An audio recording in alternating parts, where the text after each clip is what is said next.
This is going to be a video on some PC puzzles. Most of these puzzles are designed with the vision that they'll show concepts that may come in handy in real-time situations, especially when you're playing PC mode. Let's get into it.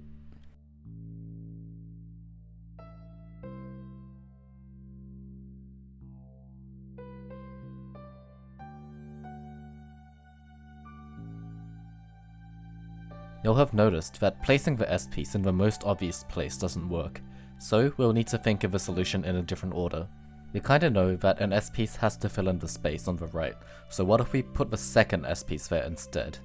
Before you complete the setup, pause for a moment and see if there's a solve with the pieces in a different order than what you expected.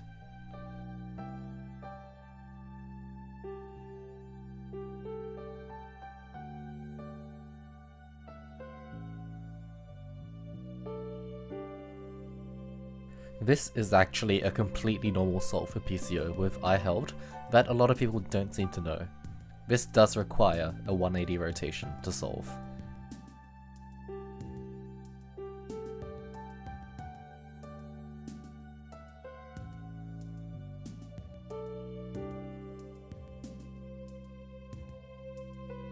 People who've been following PC looping for a while will know of this setup, often called the brain-dead skim. On extra O3rd PC, this setup has a 90.48% chance of having a PC, but remember that also means that it has a 9.52% chance of not having a solution after you skim with the L piece. So in this example, skimming of the L piece leaves you with no solve. Don't tunnel vision on stuff that you know won't work. Slow down a little bit and the solution will come.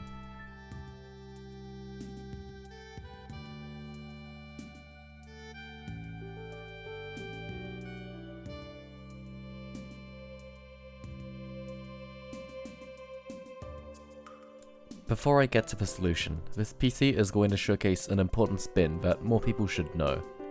This utilizes the overhangless Z-spin triple kick, where the center of this piece is kicked 2 rows down. We can use this kick to do solutions where the piece order is a little bit strange. In the puzzle that was just shown, there's an obvious J dependency on the left side, so we've deduced part of a solution already.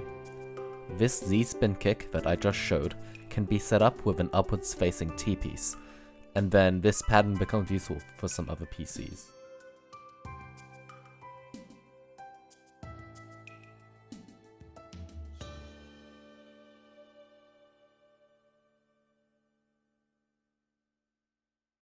First, we should consider all of the places that this S piece could reasonably go.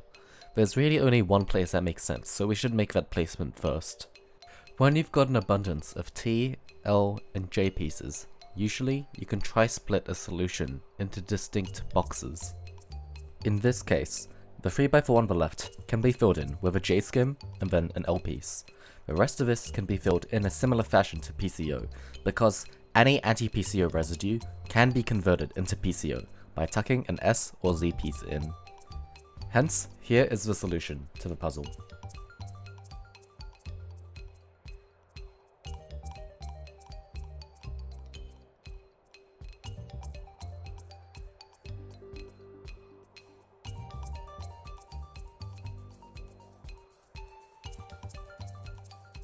To solve a puzzle like this, we should use something called Columnar Parity to deduct placements that don't make any sense. This states that the amount of L's, J's, and vertically placed T's in any PC must be even. This is a useful tip when you don't have many of these pieces, as it's pretty simple to track how many you need, and this changed the way I saw PCs forever, as you can cut down your possible placements by like 50%. Let's take a look at this puzzle again, along with a counter of how many L's, J's, and vertical T's are on the board. We only have this one L piece on the board, which means we currently have an odd amount of L's, J's, and vertical T's right now. So we gotta make this even for a PC to be possible. So if we use a J piece, then it'll add up to 2, which means a PC is theoretically possible. However, we can't find a solve with just the J, so if we use a T face either down or up, this doesn't add to the count of parity affecting pieces, and it's still even. Hence, the solution cannot have a vertical T, and then we can look for a solve from there, which cuts down our options by quite a lot.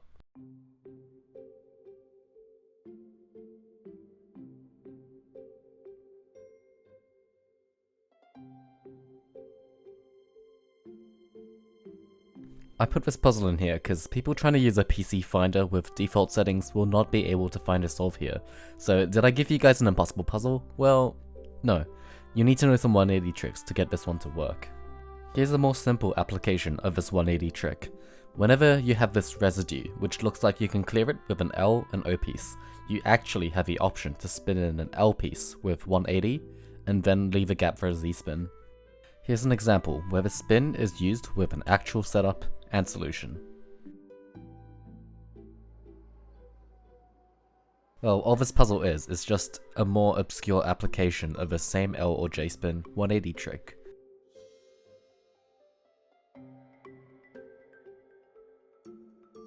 You might recognize this solve if you've seen my RNG game 2 video because I used it in that video.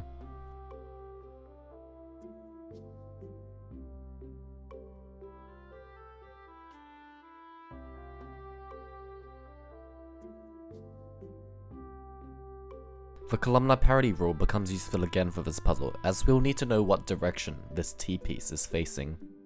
In this puzzle, we already have an even amount of L's, J's, and vertical T's on our board, so we need it to still be even by the end of this PC.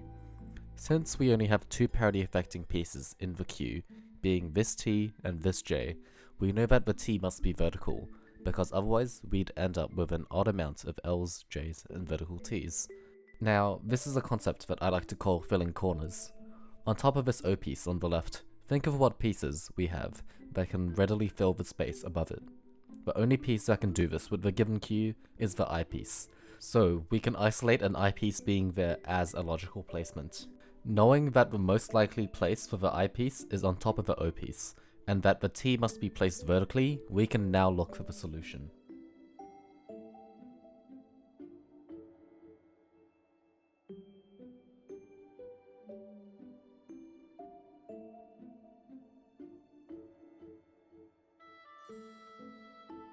First, we should again refer to parity. There's an even amount of parity affecting pieces on the board, but 3 in the queue, which means either an L or J piece will be on hold by the end, because we are meant to have an even amount of them. We should address this awkward 5 wide gap in the middle of the board, which should be achievable with the help of an I piece and another piece. And we should also skim off this PCO shape on the right with either an L or J, which is a common pattern for PCO setups. You could also think of separating this into 2 distinct boxes, anticipating that the J will fit in on the right side's 4x4. Once you combine all of these thought processes, you end up with this unusual 6x4 on the left, which requires an I spin to resolve.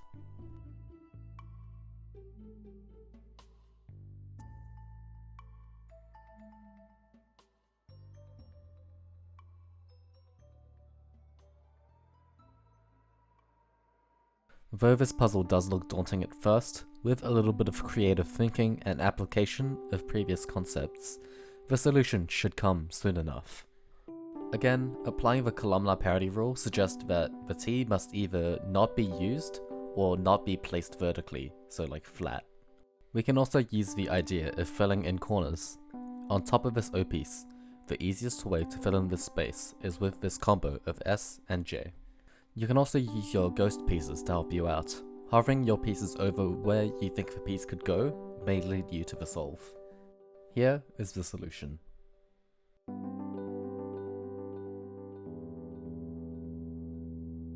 I hope you enjoyed this set of tricky PC puzzles designed to give you ideas that you yourself can use in your PC mode runs. Catch you next time.